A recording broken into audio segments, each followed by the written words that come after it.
السلام علیکم ورحمۃ اللہ وبرکاتہ۔ بسم اللہ الرحمن الرحیم، والصلاة والسلام علی رسولہ الکریم وعلی آلہ وصحبہ اجمعین، اما بعد۔ معزز سامعین، میرے محترم بھائیوں، بہنوں، دوستوں، بچوں، یہ دنیا اللہ نے امتحان کے لیے بنائی ہے۔ کس چیز کا امتحان ہے؟ زندگی اور موت کا سلسلہ بنایا۔ خلق الموت والحیات، ہم نے زندگی اور موت کو بنایا۔ کیوں بنایا ہے؟ لیبلوکم ایکم احسن عملا، ہم یہ دیکھیں گے کہ تم میں سب سے خوبصورت عمل کون کرتا ہے۔ ایک اور جگہ ہمیں کیوں پیدا کیا ہے؟ ہم اپنے بچوں کا کیا ذہن بنا رہے ہیں؟ تم نے آئی ٹی کرنا ہے، تم نے بزنس مین بننا ہے، تم نے انجینئر بننا ہے، تم نے باہر جا کے سیٹل ہونا ہے، تم نے ڈاکٹر بننا ہے۔ یہ مختلف ذہن ہے جو ہم اپنے بچوں کے بناتے ہیں، اور کچھ والدین اس کا اہتمام نہیں کرتے تو بچوں کا اپنا ذہن بن جاتا ہے، میں نے یہ کرنا ہے، میں نے یہ کرنا ہے۔ لیکن والدین کے ذمہ بھی ہے اور بچے کے ذمہ بھی ہے کہ یہ جانے کہ مجھے پیدا کیوں کیا ہے، کس نے پیدا کیا ہے۔ اس کا جواب کسی کے پاس نہیں سوائے قرآن کے، واللہ خلقکم، تمہیں اللہ نے پیدا کیا۔ اچھا تو کیا چاہتا ہے؟ میں نے تو کوئی درخواست نہیں دی، وہ یہ چاہتا ہے وما خلقت الجن والانس الا لیعبدون، میں نے جنات اور انسان کو اس لیے پیدا کیا کہ میری عبادت کریں۔ عبادت سے مراد یہاں نمازیں، روزے، حج، زکوٰۃ نہیں ہے۔ عبادت بندگی کو کہتے ہیں کہ میرے سامنے جھک جائیں، میری مان کے چلیں۔ زندگی کے ہر شعبے میں، نماز تو 5 وقت ہے تو باقی وقت کیا کریں؟ روزے ختم ہونے کو آ رہے ہیں، باقی سال کیا کریں گے؟ زکوٰۃ جیب سے نکال کے یوں دے دی، ختم۔ حج 5 دن کا کام ہے، زندگی میں ایک دفعہ کر لیا، ختم۔ تو اب جو باقی 24 گھنٹے ہیں یا باقی زندگی ہے، اس میں مجھے کیا کرنا ہے؟ تو اللہ تعالیٰ نے پورے قرآن میں اس کو واضح کیا ہے۔ ایک جگہ کہہ رہا ہے کہ وما خلقت الجن والانس الا لیعبدون، تم اس لیے پیدا کیا ہے کہ تم میری مان کے چلو۔ ایک طرف جھوٹ ہے، ایک طرف سچ ہے۔ اب عبادت کا جو سچ بولے گا عبادت، جو جھوٹ بولے گا یہ کفر ہو گیا۔ ایک طرف امانت ہے، دیانتداری ہے، ایک طرف دھوکہ ہے، فراڈ ہے، 2 نمبری ہے۔ جو امانت دیانتداری پہ چلے گا وہ بندگی عبادت ہے، جو 2 نمبری کرے گا اور لوگوں کو دھوکہ دے گا اور تجارت میں ہیرا پھیری کرے گا تو یہ کفر ہے۔ اللہ کی ماننا، اللہ کی جو والدین کی خدمت کرے گا، محبت کرے گا، ان کی فرما برداری کرے گا تو یہ عبادت ہے۔ ان کو تنگ کرے گا، ان کی آنسو نکلوائے گا، ان کی بددعائیں لے گا تو یہ کفر ہے۔ بیوی کے ساتھ اچھا سلوک کرے گا تو یہ بندگی ہے، بیوی کے ساتھ بدتمیزی کرے گا تو یہ کفر ہے۔ اور بیوی خاوند کی خدمت کرے گی اور اس کی فرما برداری کرے گی تو یہ عبادت ہے۔ اور اگر وہ خاوند کے ساتھ بدتمیز ہے تو یہ ناشکری ہے اور یہ کفر ہے۔ تو کفر سے مراد وہ بڑا نہیں، یعنی نافرمانی ہے۔ نافرمانی کو بھی کفر کہتے ہیں۔ اللہ کو نہ ماننا یہ بھی کفر ہے، اور اللہ کی نہ ماننا، یہ اللہ کو مان کر پھر اس کی نہ ماننا، یہ اس سے چھوٹے درجے کا کفر ہے۔ تو یہ اللہ نے ایک سسٹم بنایا کہ میں دیکھ رہا ہوں، تمہارا امتحان لے رہا ہوں۔ یہ دنیا کو اتنا خوبصورت کیوں بنایا؟ انا زینا السماء الدنیا، انا جعلنا وعلى الارض زینۃ لها لنبلوہم ایہم احسن عملا، کہ میں نے زمین کو، تمہاری دنیا کو بڑا خوبصورت بنایا یہ دیکھنے کے لیے کہ تم میں اپنے عمل کو بھی خوبصورت کون بناتا ہے۔ یہ میرے عزیزو ہم ٹیسٹ میں چل رہے ہیں اور ہمارا پیپر زیادہ کا نہیں خوبصورت کا ہے کہ اللہ تعالیٰ نے یہ نہیں کہا لیبلوکم ایکم اکثر عملا، میں یہ دیکھوں گا تم میں زیادہ عمل کون کرتا ہے۔ اللہ نے فرمایا میں یہ دیکھوں گا لیبلوکم ایکم احسن عملا، کہ تم میں خوبصورت عمل کس کا ہے۔ میں اس پر ایک مثال دیتا ہوں، واقعہ سناتا ہوں، اس سے یہ احسن خوبصورت اکثر زیادہ اس کا فرق آ جائے گا کہ اللہ کی بارگاہ میں عمل کا وزن اگر زیادہ ہے تو وہ اصل ہے۔ تبوک کا موقع آیا اور صحابہ پہ بڑی تنگی تھی، تو نبی پاک صلی اللہ علیہ وسلم نے اپیل کی کہ لشکر کی تیاری کے لیے لوگ چندہ دو۔ تو عمر رضی اللہ تعالیٰ عنہ ہمیشہ اس کوشش میں رہتے تھے کہ میں ابو بکر سے آگے نکل جاؤں، لیکن بے بس ہوتے تھے۔ ابو بکر رضی اللہ تعالیٰ عنہ کی پرواز کے آگے وہ بے بس ہوتے تھے۔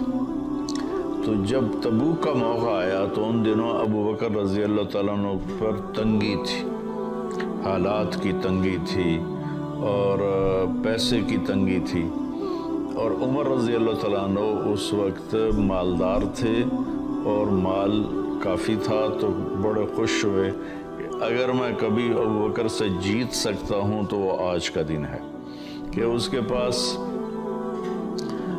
وسائل کوئی نہیں، اسباب کوئی نہیں، پیسہ کوئی نہیں، میرے پاس پیسہ بھی ہے، وسائل بھی ہیں، اسباب بھی ہیں، آج میں ابو بکر سے آگے نکل جاؤں۔ تو رب نے مال کو 2 حصوں میں تقسیم کیا، آدھا گھر رکھا اور آدھا جمع کر کے جو کچھ بھی تھا لا کر اللہ کے نبی کے سامنے رکھا۔ ابو بکر رضی اللہ تعالیٰ عنہ نے گھر میں جتنا کچھ تھا وہ سارا جمع کر کے، حتیٰ کہ دیوار کے ساتھ سوئی لٹکی ہوئی تھی اس کو بھی ٹٹول رہے تھے، تو بیگم نے پوچھا کیا دیکھ رہے ہو دیوار پر؟ کہا یہاں سوئی لٹکائی تھی وہ دیکھ رہا ہوں، یہ تفسیر عزیزی میں ہے۔ تو وہ سوئی بھی اتاری اور پوٹلی میں ڈالی، وہ پوٹلی اتنی بنی، فرض کرو عمر رضی اللہ عنہ کا سامان اتنا، اور میں ایک مثال دے رہا ہوں، اور ابو بکر رضی اللہ عنہ کا سامان اتنا۔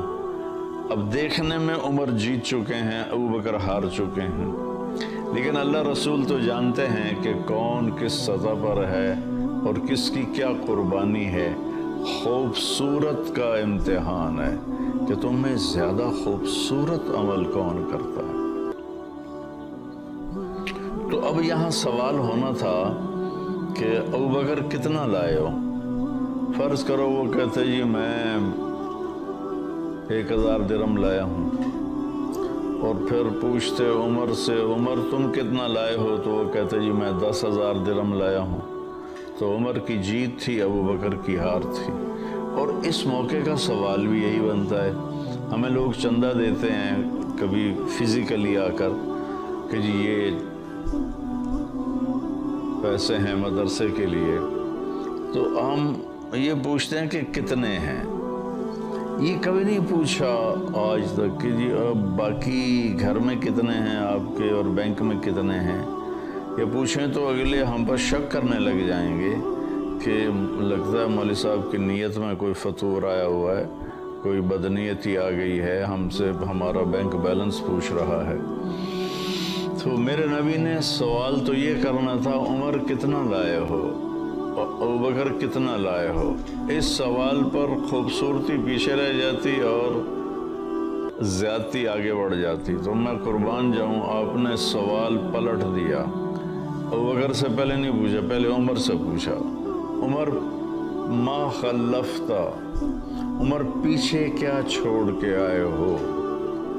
تو عمر رضی اللہ عنہ کو کھٹک گیا کہ میں ہار گیا، ان کے سوال سے ہی کھٹک گیا کہ بازی میرے ہاتھوں سے نکل گئی۔ لیکن پھر بھی وہ تھوڑا تھے کہ میرے پاس بہت زیادہ میں لایا ہوں، کہنے لگے یا رسول اللہ آدھا میں نے گھر چھوڑا ہے اور آدھا میں لے کر آپ کے پاس آ گیا ہوں۔ تو یہ زیادہ تھا۔ اب آپ نے ابو بکر سے پوچھا ما ترکت لأہلک، ابو بکر تم بچوں کے لیے کیا چھوڑ کے آئے ہو؟